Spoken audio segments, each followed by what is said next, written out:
নমস্কার বন্ধুরা, feel sport ইন্ডিয়াতে আপনাদেরকে স্বাগত জানাই। আজ যে বিষয় নিয়ে কথা বলতে চলেছি আমরা, তা সবাই জেনে গেছো আমাদের থাম্বনেল দেখে। হ্যাঁ বন্ধুরা, ডুরান্ড কাপ শুরু হতে আর মাত্র 22 দিন বাকি, আর তার ঠিক আগেই টুর্নামেন্ট ঘিরে তৈরি হয়েছে অনিশ্চয়তা। শতাব্দী প্রাচীন এই টুর্নামেন্ট আয়োজন করতে কার্যত ঘাম ঝরছে সেনাবাহিনী, কেননা ইতিমধ্যে ইন্ডিয়ান সুপার লিগ নিয়ে জটিলতা আরো বেড়েছে। এমন অবস্থায় অপেক্ষা নিয়েই ডুরান্ড কাপ আয়োজন করতে চাইছেন উদ্যোক্তারা। পরিস্থিতি যখন এমনই, ঠিক সেই আবহেই শোনা যাচ্ছে ডুরান্ড কাপের শুরুটা হবে ইস্ট বেঙ্গলের ম্যাচ দিয়ে। হ্যাঁ বন্ধুরা, সূত্রের খবর, ইন্ডিয়ান সুপার লিগের জটিলতা ডুরান্ড কাপ আয়োজনের সমস্যা তৈরি করলেও শতাব্দী প্রাচীন প্রতিযোগিতায় প্রথম ম্যাচ গড়াবে ইস্ট বেঙ্গলের হাত ধরে।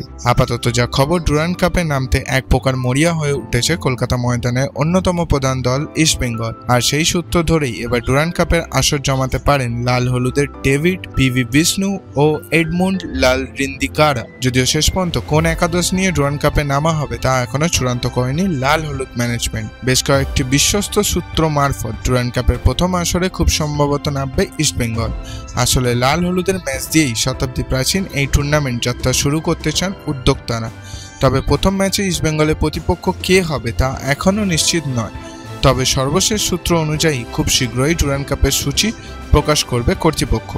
ডুরান্ড কাপ নিয়ে কিছুটা সুখবর পেলেও ঘরোয়া লিগে ইস্ট বেঙ্গল বনাম সুরুচি সঙ্গের ম্যাচ পিছিয়ে গিয়েছে, যেটি আগামী 4 জুলাই ফ্লাইট লাইটের নৈহাটিতে গড়াবে। ওই একই দিনে মোহামেডানের বিরুদ্ধে মাঠে নামবে ক্যালকাটা পুলিশ। আর ঠিক তার আগের দিন অর্থাৎ 3 জুলাই নৈহাটিতে গড়াবে মোহনবাগান বনাম কালীঘাট স্পোর্টস লাভার্সের ম্যাচ। আপনার কি মনে হয় ইস্ট বেঙ্গল প্রথম ম্যাচ ডুরান্ড কাপে কাদের বিরুদ্ধে মাঠে নামবে? কমেন্ট করে জানান আজই, এবং খেলার সমস্ত রকম খবর পেতে আজই সাবস্ক্রাইব করুন আমাদের চ্যানেলটি।